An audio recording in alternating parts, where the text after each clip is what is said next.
Bienvenidos al segundo bloque y acá tengo a nuestro amigo, nuestro invitado de cada semana, Manuel Durán. ¿Cómo le va, caballero? Bienvenido. ¿Cómo estás, Marcelo? Un gusto estar acá compartiendo nuevamente este espacio ganado por el chamamé. Mira, yo tengo muchos mensajes que nos han llegado, Manuel, que esto va a ser como una materia pendiente para la semana que viene, pero estos deberes que la gente te va a hacer que hagas en casa. Me dicen los oyentes, atención los televidentes, mejor dicho, al pie de la pantalla está el número de teléfono para que le dejen inquietudes a Manuel Durán. Me gustaría que Manuel nos cuente sobre Isaco Abitbol, que hace poquito hacíamos en biografía chamamecera, así que alguna apostilla el patriarca del chamamé. El patriarca del chamamé. chamamé. El pueblito de Alvear, en la costa del río Uruguay, judío sefaradí. Uno no se podría imaginar un chamamecero judío. Claro. Y sin embargo, también el desafío de escuchar toda la producción de Isaco Abitbol, y al que le gusta el chamamé y al que le gustan esas figuras tan consulares, busquen en YouTube el video Hoy toca Isaco, así se llama, sí, donde él en primera voz va contando detalles que son increíbles. Porque fue, a decir de todos, yo tuve la suerte de conocerlo, un paradigma de lo que es un chamamecero: generoso, buen amigo, gran talentoso, gran creativo. Y sobre todo se nota en su música, ese lamento visceral que tiene esa cultura que ha deambulado por Oriente Medio durante siglos. Bueno, ese lamento está en la música de Isaco, en ese mi sostenido que tiene, que se nota mucho en su interpretación. Bueno, otro de los mensajes que fueron llegando, me gustaría saber el origen del chamamé. Esto nos manda Josefina, ¿no? Pablo y Fernando, creo que era, que eso es largo, va a ser para hablar sobre el origen del chamamé, origen que en algún momento me gustaría que tratemos en este programa. Me gustaría que Manuel nos cuente la diferencia entre litoraleña y chamamé. Bueno, década del 60. Sí. Las disqueras, las empresas, los sellos discográficos comenzaban a darse cuenta de la gran demanda que tenía la música chamamecera en el conurbano bonaerense. Bueno, ahí está el responsable Mario Millán Medina y Antonio Tormo en el 55. Claro, sí, hicieron punta. Los culpables de ese fenómeno Rancho de la Cambicha. Claro, entonces había una gran demanda. Entonces empezaban a grabar distintos artistas, ya tenían cabida la música del litoral. Fue resistido el término chamamé, porque chamamé, en términos de uso y costumbre de ese tiempo, era algo hecho a la ligera, sin mayor rigor, hecho improvisado. Ahí está la famosa frase, hacelo a los chamamé. A los chamamé, el claro. Correntino se enoja cuando le dicen eso, ¿no? Y el chaqueño también, obviamente. Y guarda memoria de una definición que tuvo en su momento Samuel Aguayo. Sí. Después vamos a conversar sobre esa etapa en la década del 40. Y entonces las disqueras se resistían al término chamamé, porque no les resultaba desde el marketing poco atractivo. Entonces inventaron distintas denominaciones. Una fueron la campera, otro fue la litoraleña, muy identificado con la música del Cholo Aguirre. Claro. Entonces le iban poniendo en el marbete de los discos. El Cholo Aguirre es conocido en el país como el dueño de los ríos. Así es, sí. Río Manso, Río Rebelde. Vive en España ahora, un gran creador. Y sobre todo, gran creador después que Julio Iglesias en pleno éxito le grabó su chamamé. Río Rebelde. Río Rebelde, claro. Tiré su pañuelo al río para mirarlo como es un día, dice el tema. Que vendió globalmente.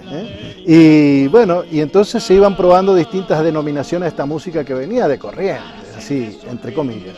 Y bueno, el chamamé, en mi opinión, ha tenido un crecimiento muy vigoroso.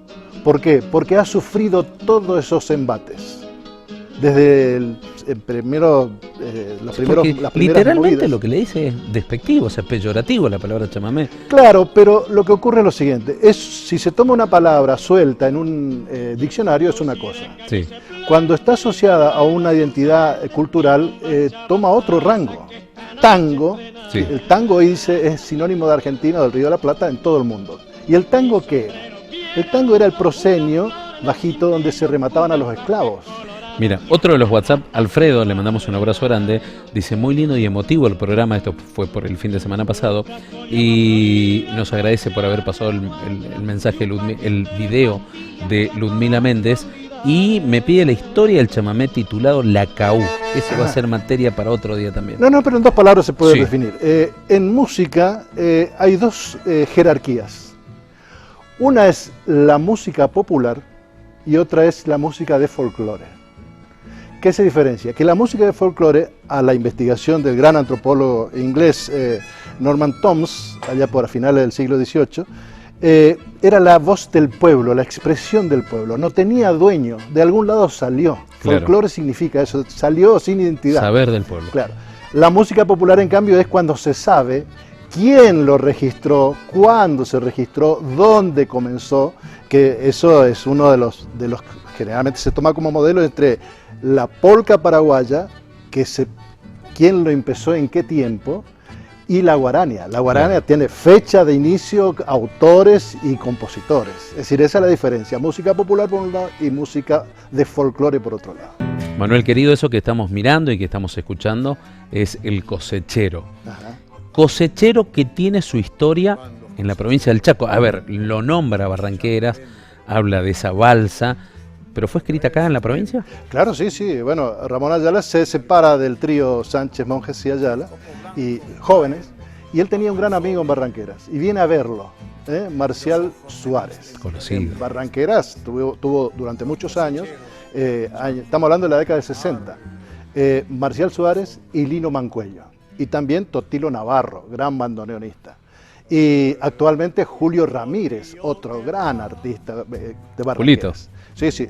Y bueno, viene en la balsa. Desde entonces la manera de llegar, Barranqueras era un enorme emporio de movimiento, de gente, de carga, de llegada, de barcos y demás, porque la llegada a Resistencia era a través del puerto de Barranqueras o a través del tren.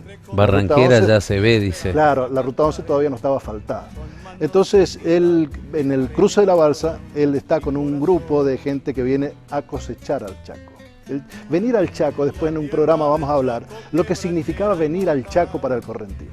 Estamos hablando de un tiempo totalmente distinto y que tiene que ver con lo siguiente. Sí. Con nosotros no podemos querer lo que no conocemos. Totalmente.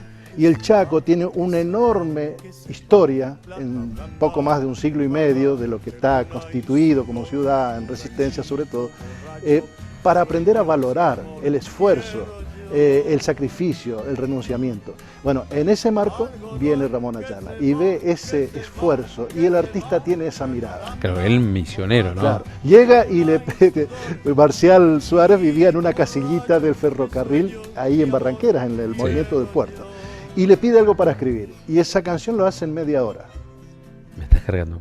En 30 minutos. En 30 minutos, sí, sí. Salió porque a veces ocurre. Bueno, conclusión. El Cosechero, desde hace más o menos 8 o 9 años, esa noticia le di yo a Ramón en La Vaca Atada, hace unos 8 años, es la música emblema de la cultura musical latinoamericana en la Universidad de Berkeley, en Estados Unidos. La Universidad de Berkeley es una universidad que tiene distintas facultades, todo relacionado a la música. Entonces, la tesis se hace con la canción El Cosechero. Y cuando dice la plata blanda de luna y sudor, tiene que ver con la manera en que él ha descrito esa vivencia de las cosechas. En las ediciones anteriores hablábamos de lo que empujó la cosecha del algodón en el Chaco a la cultura del chamamé. El Cosechero es una creación enorme de Ramón Ayala. El Mensú, tenés tarea para la semana que viene. Sí, sí, sobre todo quiero apuntar que la guitarra que toca es una guitarra lusitana de 10 cuerdas, lusitana de Portugal. Tiene esa, y vale la pena. Hace poco le mandé un trabajo a Ramón, me respondió con mucha generosidad y realmente a él un saludo especial y a María Teresa Cuenca, su mujer.